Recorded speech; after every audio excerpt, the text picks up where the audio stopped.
नमस्कार दोस्तों, cash classes के इस YouTube चैनल पर आप सभी का एक बार फिर से स्वागत है। आज हम लोग बात करने वाले हैं ओ लेवल के सिलेबस के बारे में। थोड़ा सा डिटेल हम लोग जानेंगे कि ओ लेवल के सिलेबस में क्या क्या हम लोग पढ़ते हैं और क्या क्या जानकारी और क्या क्या हम लोग सीखते हैं और फाइनली क्या मिलता है। और सिलेबस की PDF शेयर करते हुए हम आपके सामने रिप्रेजेंट कर रहे हैं। तो देखिए, पहले अभी स्टार्टिंग में जो अभी रिवीजन जो ओ लेवल का जो रिवाइज्ड सिलेबस आया है, वो रिवाइज सिलेबस हमारा है रिवीजन 5। तो अभी जितने भी नए पेपर आप लोगों को मिलेंगे उन सभी में अब जो मिलेगा वो R1 R5 M1 R5 करके मिलेगा। जैसा कि पुराने सिलेबस में M1 R4 था, M1 R3 था। M1 मीन्स होता है मॉड्यूल और R मतलब होता है रिवाइज्ड। तो कहीं भी अगर मान लीजिए आप M1 R4 M1 R5 सुनते हैं तो आप समझ लीजिएगा कि वह एक रिवाइज्ड और मॉड्यूल से रिलेट करता है। तो ओ लेवल के हम सीधा सीधा सिलेबस पर आते हैं और थोड़ा सा हम ऑब्जेक्टिव्स को क्लियर कर दे रहे हैं कि ओ लेवल के ऑब्जेक्टिव्स क्या हैं, क्या उद्देश्य है इसका। तो इसका जो उद्देश्य है कुछ ऐसा है कि आप लोगों को सरकारी नौकरियों के लिए थोड़ा सा प्रिपेयर करना। मीन्स कि अगर आप सरकारी नौकरियों में आप जॉब करने जा रहे हैं या आप जॉब लग रही है तो सरकार को आपको कंप्यूटर की ट्रेनिंग ना देनी पड़े, एक आप ट्रेंड होकर के आएँ। इसलिए सरकार ने इसे जो अपने उनके जो ऑफिसर रैंक की जो जॉब है उसमें इन्होंने क्या कर दिया है, ओ लेवल कोर्स को मैंडेटरी कर दिया है, मीन्स अनिवार्य कर दिया है। फिलहाल गवर्नमेंट जॉब के अकॉर्डिंग तो ओ लेवल इम्पॉर्टेंट है ही, लेकिन अगर हम प्राइवेट जॉब के अकॉर्डिंग हम बात करें उसमें भी बहुत इंपॉर्टेंट है। नॉट सर्टिफिकेट, नॉलेज के अकॉर्डिंग अगर हम बात करें तो नॉलेज में आपका जैसे क्या कि भाई इसमें जो नॉलेज आपको मिल जाती है उन नॉलेज के बिहाफ पर आप मंथली कम से कम 15 to 20K मतलब 15 से 20 हजार रुपए सैलरी आप अर्न कर सकते हैं या निकाल सकते हैं। या इसको करने के बाद आप अपना खुद का ओन बिजनेस भी क्या कर सकते हैं, आप स्टार्ट कर सकते हैं। हम अंत तक बताएंगे कि कैसे आप स्टार्ट कर सकते हैं। तो चलिए थोड़ा सा हम इसके और भी फंडामेंटल के बारे में बात कर लेते हैं। तो देखिए, आप जब ओ लेवल को कंप्लीट कर लेते हैं तो ओ लेवल को कंप्लीट करने के बाद जो आपकी जॉब मतलब लगेगी या जो आपका रोल होगा, जैसे एक बीटेक वाला बंदा होता है इंजीनियर हो जाता है, एक MBBS वाला होता है डॉक्टर हो जाता है, एक पॉलिटेक्निक वाला बंदा होता है वह JEE जूनियर इंजीनियर कहलाने लगता है, कोई फार्मासिस्ट कहलाता है। वैसे ही आप क्या कहलाएंगे, ओ लेवल को कंप्लीट करने के बाद जो आपको डिग्री मिलती है वह बिजनेस प्रोफेशनल प्रोग्रामर की डिग्री मिलती है। और उस बिजनेस प्रोफेशनल प्रोग्रामर के तौर पर आप जो जॉब अप्लाई कर सकते हैं, जो इंडस्ट्री IT इंडस्ट्री में जो जॉब आएंगी वहां अप्लाई कर सकते हैं, जहां क्या user interface designer, it means UI designer इसको शॉर्ट फॉर्म में बोलते हैं, web designer, web publication assistant and office automation assistant, IoT application integrator इत्यादि जॉब पर आप अप्लाई कर सकते हैं। इवन अगर किसी कॉलेज में, किसी स्कूल में लैब डेमोन्स्ट्रेटर की वैकेंसी आती है तो आप वहां पर भी अप्लाई कर सकते हैं। ठीक है, तो अब चलते हैं हम लोग ओ लेवल की डिटेल्ड सिलेबस के बारे में बात करेंगे। तो थोड़ा सा हम स्लाइड कर रहे हैं और थोड़ा सा क्विकली आ रहे हैं और बाकी सारी चीजें हमने एक वीडियो में डिस्कस करी थी कि और क्या क्या इसके पैटर्न होते हैं। क्योंकि आज की वीडियो में सिर्फ और सिर्फ सिलेबस की मुझे बात करनी है तो मैं सिर्फ और सिर्फ सिलेबस की बात करूंगा। तो अभी आपको यहाँ बता दें, जो ओ लेवल का नया सिलेबस है इसमें टोटल 4 पेपर हैं। आपको 4 पेपर देने हैं। एक आपका प्रोजेक्ट होता है और एक आपका क्या होता है, प्रैक्टिकल होता है। पहले पेपर का नाम है information technology tools and network basics, दूसरे पेपर का नाम है website designing and publishing and third paper का जो नाम है वह है programming and problem solving through Python and fourth last paper का नाम है internet of things and its application. And finally last में एक प्रैक्टिकल एग्जाम होता है और इसके बाद प्रोजेक्ट होता है। प्रोजेक्ट कोई मार्क्स से रिलेटेड नहीं होता है, वह सिर्फ इसलिए कंपलसरी है ताकि आपको ओ लेवल का सर्टिफिकेट क्या हो जाए, मिल जाए। ठीक है, अब हम थोड़ा सा इनके डिटेल सिलेबस के बारे में बात करते हैं कि पहले पेपर में हम लोग पढ़ेंगे क्या, कैसे क्या है। तो देखिए, सबसे पहले जो ओ लेवल का फर्स्ट पेपर है जिसको हम information technology and internet technology से रिलेट करते हैं, उसमें हम लोग जो पढ़ते हैं उसमें हम कंप्यूटर के बारे में पढ़ेंगे। पहला कंप्यूटर का परिचय, कंप्यूटर कब आया, कैसे आया। फिर हम ऑपरेटिंग सिस्टम के बारे में पढ़ेंगे। ठीक है, ऑपरेटिंग सिस्टम के बारे में पढ़ेंगे। फिर इसके बाद हम वर्ड प्रोसेसिंग सॉफ्टवेयर, पहले तो MS ऑफिस पढ़ते थे, अब हम लिब्रे ऑफिस के बारे में पढ़ेंगे। स्प्रेडशीट सॉफ्टवेयर मींस एक्सेल के बारे में पढ़ेंगे हम लोग, कैल्क के बारे में पढ़ेंगे। Presentation means power point, it means impress, और लिब्रे ऑफिस में इम्प्रेस, माइक्रोसॉफ्ट में पावर पॉइंट के बारे में पढ़ेंगे। इंटरनेट एंड WWW के बारे में पढ़ेंगे, ईमेल के बारे में पढ़ेंगे, नेटवर्किंग साइट्स के बारे में पढ़ेंगे, और ई गवर्नेंस के बारे में पढ़ेंगे, और 8th चैप्टर जो आपका है digital financial tools and applications के बारे में पढ़ेंगे, एंड 9th चैप्टर आपका जो पहले मॉड्यूल का अंतिम चैप्टर है वह है overview of future skills and cyber security.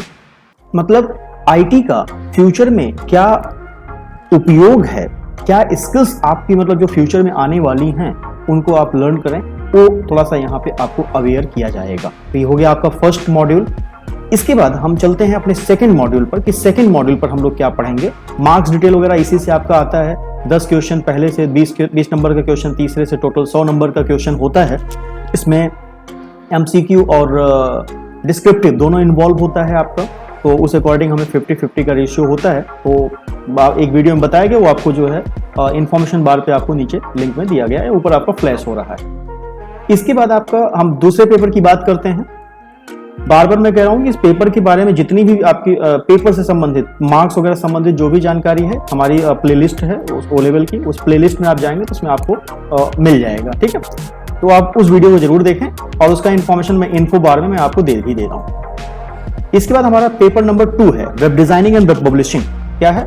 Web designing and web publishing, जिसमें हम लोग जिसका उद्देश्य है उस पेपर का कि आपको वेबसाइट बनाना सिखा दे, एक इफेक्टिव वेबसाइट बना सकें, आप किसी वेब पेजेस को इंटीग्रेट कर सकें, एक दूसरे से लिंक कर सकें, HTML की नॉलेज ले लें, CSS की नॉलेज मिल जाएगी आपको, जावास्क्रिप्ट की नॉलेज मिल जाती है, AngularJS सीख लेते हैं। मतलब ओवरऑल अगर इस पेपर की हम बात करें तो आप अगर इस पेपर को ढंग से पढ़ लेते हैं, एग्जाम की पास करने की बात है, आप अगर पेपर को पढ़ लेते हैं तो आप इस पेपर के बिहाफ पर आप एक वेबसाइट डिजाइनर, वेबसाइट डेवलपर के तौर पर अपना कैरियर आप क्या कर सकते हैं, स्टार्ट कर सकते हैं, मतलब अपने कैरियर की शुरुआत आप कर सकते हैं। ठीक है, तो अब हम देख लेते हैं इसमें मोटा मोटा क्या चैप्टर पढ़ना है। ऑलरेडी हमने बता ही दिया आपको। तो पहला पेपर है वेब डिजाइनिंग। वेब डिजाइनिंग होती क्या है उसके बारे में, एडिटर्स मतलब उसके जो कोडिंग होती है, वो कोडिंग के सॉफ्टवेयर होते हैं, उस सॉफ्टवेयर के बारे में हम जानेंगे। HTML का फंडामेंटल, HTML का बेसिक्स हम लोग लर्न करेंगे। CSS कैस्केडिंग स्टाइल सीट के बारे में लर्न करेंगे। CSS इट मीन्स की ब्यूटी पार्लर कह सकते हैं आप, कि जैसा कि आपका क्रीम पाउडर होता है वैसे ही आपका CSS है HTML का, मतलब वेबसाइट को सजाने धजाने का जो काम होता है वो CSS के जरिए होता है। CSS फ्रेमवर्क मतलब कह सकते हैं जैसे एक होता है कि जब आप मेकअप किट तैयार करना, और एक होता है कि बनी बनाई मेकअप किट का यूज करना। तो जो CSS फ्रेमवर्क है वह आपकी बनी बनाई मेकअप किट है, केवल उसमें आपको फला के लिए मतलब जिस चीज के लिए जो करना है उन आईडीज को या उन क्लास को हम कॉल कर लेते हैं। तो आपको बताया जाता है क्लास के दौरान, आपको जहां भी इंस्टीट्यूट में आप करते हैं वहां पर आपको प्रॉपर ट्रेनिंग इसकी दी जाती है। नेक्स्ट हमारा है जावास्क्रिप्ट एंड AngularJS, जो कि एक तरह से प्रॉपर वेबसाइट में इफेक्ट, जैसे फॉर्म में वैलिडेशन वगैरह लगाना, बाउंडेशन लगाना, थोड़ा सा जो पॉपअप बॉक्स वगैरह होते हैं उनको सेट करना, वो आपको इस चैप्टर में बताया जाता है। इसके बाद हमारा चैप्टर फोटो एडिटर, कुछ बेसिक्स फोटो एडिटिंग आपको बताई जाती है, फोटोशॉप वगैरह के जरिए, कुछ पेंट के बारे में एडिटिंग बताई जाती है। और इसके बाद आपका अंतिम चैप्टर है web publishing and web browsing. It means कि आपने ऊपर वाले चैप्टर में वेबसाइट को बनाना सीखा, लेकिन नीचे वाला जो सबसे आखिरी चैप्टर है, इस आखिर वाले चैप्टर में आप वेबसाइट को दुनिया को दिखाना सीखते हैं। मीन्स कैसे हम वेबसाइट्स को पब्लिश करें, सर्वर पर कैसे हम ले आएं। ठीक है, इसके बाद हमारा तीसरा जो पेपर है, तीसरा पेपर हमारा है आपके सामने है पाइथन का है, पाइथन प्रोग्रामिंग है, जिसमें हम लोग प्रोग्रामिंग नॉलेज लेते हैं, जिसमें हम अलग अलग पाइथन के बेसिक्स पढ़ते हैं, हम उसमें स्ट्रिंग्स पढ़ते हैं, उसमें कैरेक्टर्स के बारे में पढ़ते हैं, उसमें हम जो है एल्गोरिदम के बारे में पढ़ेंगे, फ्लो चार्ट के बारे में पढ़ेंगे कैसे क्या होता है, और operator expressions, Python statement, sequence data types, functions, file processing, modules इत्यादि को हम क्या करेंगे इस चैप्टर में पढ़ेंगे। तो हमारा तीसरा पेपर है टोटली संबंधित है प्रोग्रामिंग से, कोई बहुत टिपिकल पार्ट नहीं है, बहुत आसान होता है, बशर्ते थोड़ा सा फोकस्ड वे में आपको इसको लर्न करना पड़ता है। ठीक है, आखिरी जो आपका सिलेबस है, आखिरी जो आपका पेपर है O लेवल का, वो है हमारा IoT। क्या है IoT? इसका फुल फॉर्म होता है internet of things and its application. इस चैप्टर में या इस पेपर में आप लर्न करते हैं किसके बारे में? आप लर्न करते हैं कि कैसे जो हमारी इंटरनेट से जुड़ी हुई डिवाइसेस हैं वो कैसे काम करती हैं, कैसे हमारे इंटरफेस सेंसर्स, जो हमारे सेंसर्स होते हैं, जो माइक्रो कंट्रोलर ऑटोमेटिक जो ऐप होते हैं, जो हमारे एक्चुएटर्स होते हैं वो कैसे वर्क करते हैं उनके बारे में हम लोग जानते हैं। हम यहाँ पे कुछ प्रोग्राम लिखते हैं और यहाँ पर हम IoT आर्टिफिशियल इंटेलिजेंस की भी कुछ नॉलेज हम लोग क्या होते हैं यहाँ पे गेन करते हैं। तो ओवरऑल ये चारों पेपर जैसे ही आप पढ़ लेते हैं तो आप अलग अलग रूप में, अलग अलग रोल में आप जॉब क्या कर सकते हैं, मार्केट में पा सकते हैं। गवर्नमेंट के अकॉर्डिंग सिर्फ एक मैंडेटरी कोर्स है, लेकिन प्राइवेट जॉब में आप इनमें से अगर कोई भी एक चैप्टर अगर आपने ढंग से पढ़ लिया, कोई भी एक यूनिट अगर या कह सकते हो कोई भी एक मॉड्यूल अगर आपने ढंग से पढ़ लिया, इट मीन्स कि हर मॉड्यूल आपको रिलेट करता है मेरे अकॉर्डिंग कम से कम 10 से 15 हज़ार की पर मंथ सैलरी से रिलेट करता है, लेकिन ढंग से पढ़ने पर और फिर उसको यूटिलाइज करने पर कि कैसे आप उसमें जॉब में कैसे यूटिलाइज करें, कैसे आप जॉब पाएं, कैसे आप अपना उसमें कैरियर बनाएं। इन चीज़ों पर अगर फोकस करते हैं तो डेफिनेटली आप O लेवल कोर्स करने के बाद कहीं ना कहीं आप 10 से 15 हज़ार की सैलरी मिनिमम आप स्टार्ट कर सकते हैं। नहीं स्टार्ट कर सकते हैं तो आप 10 से 15 हज़ार 20 हज़ार पर मंथ आप घर बैठ करके कमाने की भी बात आप सोच सकते हैं और उसको एग्जीक्यूट भी कर सकते हैं। और डेफिनेटली आप एक समय आएगा कि आप 15 हज़ार नहीं, 25 हज़ार नहीं, आप लाखों रुपए महीने कमा सकते हैं।